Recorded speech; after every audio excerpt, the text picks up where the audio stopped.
রোজা থেকে অন্যের জিনিস চুরি করে খাওয়া কি পাপ? যদি পাপ হয়ে থাকে সবাই একটু কমেন্টে জানিয়ে দিবেন তো আসলে পাপ নাকি সত্যিকার কথা। অন্যের জিনিস না, ওটা আমার মামার জমি। মামার জমিতে বড়ি আছে প্লাস পেঁপে আছে। তে গরুর জন্য ঘাস কাটতে যাচ্ছে আমার মামাতো ভাই, তার পিছে পিছে আমরাও যাচ্ছি। কারণ যাচ্ছি কি এর লেগে, আজকে হচ্ছে এদিক দিয়ে অনেক দিন বেড়ানো হয় না, ছোটোবেলায় থাকতে এদিক দিয়ে বেড়াইছি, বেড়ানোর লোভে যাচ্ছি সবাই একসাথে। দেন সবাই কিন্তু আগে আগে দৌড়চ্ছে, আমি কিন্তু পিছে পিছে যাচ্ছি আস্তে আস্তে। কিন্তু যাইতে যাইতে কিন্তু দেখেন দুই পাশে ধানের জমি, ধান লাগাইছে, কত সুন্দর সবুজ ধান। আসলে এসব গ্রামের মজা এতটাই সুন্দর যা বলার মতো না। শহরের মানুষ তো কখনোই পাবে না, পাওয়ার ক্ষমতাও নাই। কিন্তু আমার নানা অসুস্থ, এই কারণে আমার নানির বাড়িতে আসা। আসবো আসবো থাকবো থাকবো করে কিন্তু আসাও হয় না, থাকাও হয় না। কিন্তু নানা অসুস্থ উপলক্ষে কিন্তু 3 দিন থাকা হচ্ছে। থাকবো না কয়ে কয়ে তবুও থাকতেই হচ্ছে, কারণ নানা অসুস্থ দেখে সেজন্যে অনেক বড় একটা মল্লিশ খাওয়া হচ্ছে। আপনারা আশা করি ভিডিও তো অনেকজন দেখছেন, আগের ভিডিও, কিন্তু এটা তার আগের ভিডিও, ওগুলো পরের ভিডিও, কিন্তু ওগুলো আগে ছাড়া হয়েছে, এগুলো পরে ছাড়া হচ্ছে।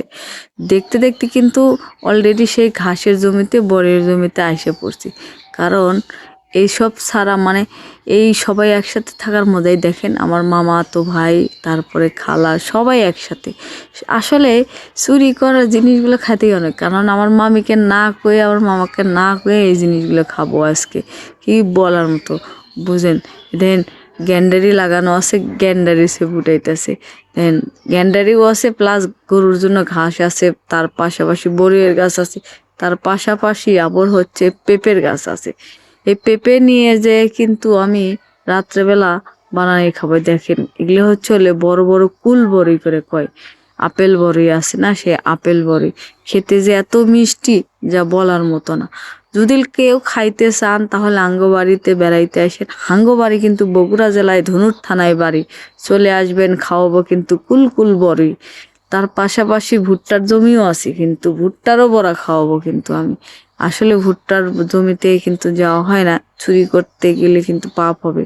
আর এমনি রোজার মাসে এখনো সেরকম ভুট্টার গাছ লাগানো, মানে ভুট্টা বড় হয়নি, এর লেগে চুরি করা যায় না। যদি চুরি করা যেত, খাওয়ার মতো হতো, তাহলে মনে করেন খাইতাম। আসলে ছোটবেলা থেকে না, আসলে মানুষের জমির জিনিসগুলো না করে খাওয়াটাই অন্যরকম। দেন এই যে গ্যান্ডারি, এই যে পেঁপে, এই পেঁপেটা কিন্তু পাড়া হয়েছে চুরি করে, এই যে